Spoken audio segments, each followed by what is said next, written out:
ప్రభువైన యేసుక్రీస్తు నామములో మీ అందరికీ వందనాలు.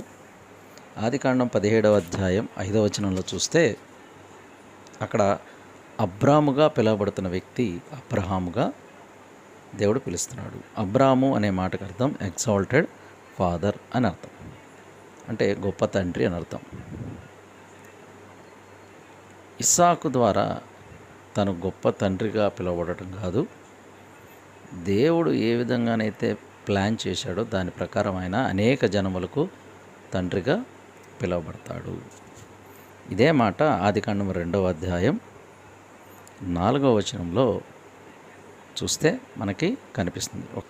దేవుడైన యెహోవా భూమిని ఆకాశం చేసిన దినమందు భూమి ఆకాశములు సృజించబడినప్పుడు వాటి వాటి ఉత్పత్తి క్రమము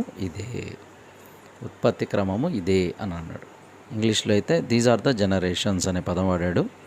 అదే హిబ్రూలోనైతే ఇక్కడ మీరు గమనిస్తే ఆదికాండం 2వ అధ్యాయం 4వ వచనం హిబ్రూలో చూస్తే బే అబ్రామ్ అనేటువంటి మాట కనిపిస్తుంది.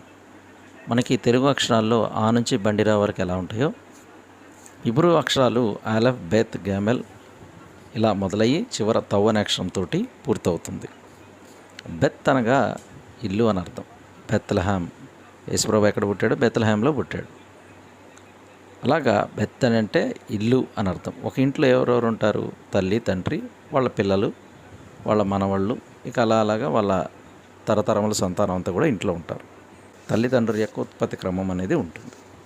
దాని అర్థం వచ్చేటట్లుగా తెలుగులో దాన్ని బే అబ్రహాం అనేటువంటి పదాన్ని తెలుగులో ఉత్పత్తి క్రమం అని, ఇంగ్లీష్లో జనరేషన్స్ అని వ్రాయటం జరిగింది.